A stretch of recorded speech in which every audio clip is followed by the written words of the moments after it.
there are certainly types of states that are available to you that are much bigger than you might suspect at any given moment. And the interesting thing about Big Mind is it's one of a series of states that human beings are said to have, in a sense, ever-present access to. And Big Mind, in a sense, is sort of the most important, let's put it that way. It's ever-present consciousness, it's Godhead, it's Tao, it's the abyss, it's the unqualifiable suchness of this in every moment.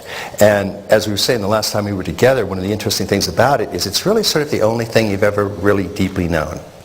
All the other phenomena have changed. We were saying, you can remember that you were around last week. You were doing something last week, right? Yes. Everybody, yeah, I remember last week. What? You don't know. All you know is that I am was there. And that fundamental ever-present I amness is that fundamental condition upon which everything arises, including your own finite self. So having that ever-present condition, getting a little glimpse of that, getting a taste of that pointed out, is a very, very profound kind of reorientation and remembrance of this fundamental birthright that belongs to literally every sentient being. So that's a few of you that didn't get it, you're going to go, well, I want to take that class again. We'll come back and keep working with it. And it's something that we'll continue to clarify. And there are many, many different paths to this. One of the reasons we like working with Genpo and Diane and John Kessler and some of the people that are working with that process is that it is a relatively quick and straightforward introduction to your original face. The traditions maintain that there are several states of consciousness that are indeed ever-present, that you have access to. A human being, now we're talking, not sentient beings. All sentient beings have Buddha mind, or Godhead, or spark of absolute spirit. That's the definition of being a sentient being, being an individual holon, all the way down. Quarks, atoms, Republicans, all have a spark of that awareness. Is proof of God's greatness, if ever there was one. Now, we, of course, love Democrats and Republicans because we are integral. I have to explain that. What we want to talk about, though, a little bit is the difference between states and stages. States of consciousness and stages of consciousness. And we're going to find in particular there are at least two different kinds of stages. The first kind of stages are found throughout all of the meditative traditions. You can find them in St. Teresa of Avila when she talks about the 7 interior castles and then defines these 7 stages of experience that she has. You can find them in the contemplative texts the world over. There's another kind of stage that is really a discovery of the modern West. You find it literally no place in any tradition except starting about 100 to 200 years ago, a certain kind of research that is one of the West's great contribution to psychology. And these are the stages that have indeed been investigated by people like Jane Lovinger and Claire Graves and Abe Maslow and Piaget and so on. We'll come back and talk about those. Those kinds of stages, there are many different aspects to them, but a part of them are intersubjective. And so they don't show up in meditation or contemplation. You can sit on a Zen mat for 20 years, and you will never see a thought that says, this is a moral stage 3 thought, and this is a moral stage 4 thought. Oh, there goes a yellow thought. Oh, there goes a red thought. It's just not going to happen. Those stages have to be discovered by a particular type of inquiry. And it's kind of research. Once they're discovered, you can look at your own mind and go, well, by gosh, I can see that these kinds of things do indeed tend to exist. So it's a real crucial issue for any form of integral psychology, and especially integral psychotherapy, that we take into account states and both kinds of stages. Because you won't get both kinds of stages in any tradition that's out there. So every tradition out there up to this point is not quite integral.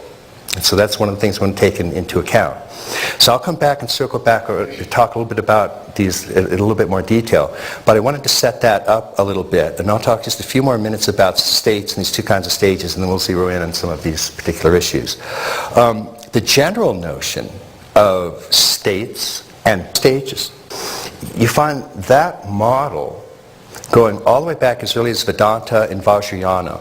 And it's one of the really great, the Vedanta, the simple Vedanta model is one of the really primordial, absolutely best, small, succinct psychological models you can find. And Vajrayana agrees with it. The Vedanta model is very simple. It has 5 levels or stages called the sheaths. It has 3 states, and it has 3 bodies, or 3 energies. And with those simple 3 little variables, you can cover about 90% of what you really need to cover in a lot of these things. So the stages, the 5 stages, the sheaths covering Atman or Brahman are literally like the levels of consciousness, or the stages that we would look at, some of the types of stages we would look at. And it goes from the Annamaya Kosha to the Pranamaya Kosha to the Manomaya Kosha to the Vijnanamaya Kosha to the Anandamaya Kosha. That basically means that from food to emotional sexual energy to early mind to higher mind and then to transpersonal bliss mind. Those are conceived as sheaths around your own self. So that big mind that you were introduced to, one of the reasons that you don't always remember it is that there are these 5 sort of layers over it, and you start paying attention to something that's going on in one of those 5 layers, then all of a sudden you forget ever present. And that's okay. That's sort of how the game gets going. It's kind of fun. So those are the 5 levels or sheaths. And you can use the 7 chakras, they're very similar, instead of the 5, and you get essentially the same thing. And you find those models present as well. Then they add 2 other components, though, to give 3 components altogether, and that's what makes it so interesting. One component is states of consciousness. The 5 sheaths are stages or structures of consciousness. The states of consciousness, and there are anywhere between 3 and 5 of those, are waking, dreaming, deep sleep. They then add 4th, Turiya, the ever-present witness, and there's a 5th, Turiyatita, which means one taste. So these states can have different stages in them. And they were smart enough to see that. They were smart enough to see that if you're in a dream state at night, you can actually have 2 or 3 of these levels operating, 2 or 3 stages operating. So that's a very, very profound insight. And then they add a 3rd component, which is even more profound. And that's that every mind has a body. So every state or stage of consciousness has an energy associated with it, an energetic component. And they call it either prana, or they sometimes call it bodies. They sometimes call it wind. The Tibetans call it wind, lung, R-L-U-N-G. But so the idea is that the waking state must have a body to support it, the waking state mind, and it does. It has a gross body. And then if you're in a dream state, or in a bardo, or in a meditative state, you're in a subtle state, it has to have a body, and that's the subtle body. It's an actual energy that supports that consciousness. And even in the causal, deep, formless sleep, there's a very, very subtle body. And the Tibetans actually call it gross, subtle, and very subtle. And Vedanta calls it gross, subtle, causal. And that's a causal body. It's a fine, fine, all-pervading energy or feeling.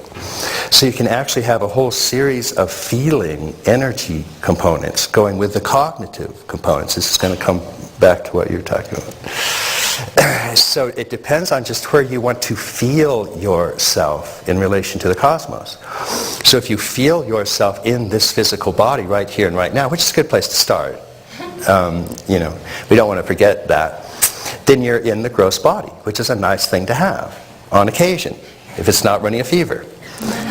Then it's that, but you can actually feel yourself right there. Now if you move into a subtle body, it starts to get more interesting. Subtle body is something you have in the dream state, for example. In the dream state, a lot of very interesting things are happening. You can fly, you can move around. It's a very plastic, expandable condition. And in the bardo realm, if you are making that trip, the traditions that believe in that believe that this is the car you're driving in that journey. So the subtle body is what takes you from gross body to gross body in terms of reincarnation. And then, so you can feel the subtle body expand. And this is where we kind of live our energy. If you're feeling relaxed now, you can feel your subtle body kind of expand, include. We get very loving and very open, which is very, very nice. And then if somebody, like criticizes the integral model or something, and then, but I'm bigger than that.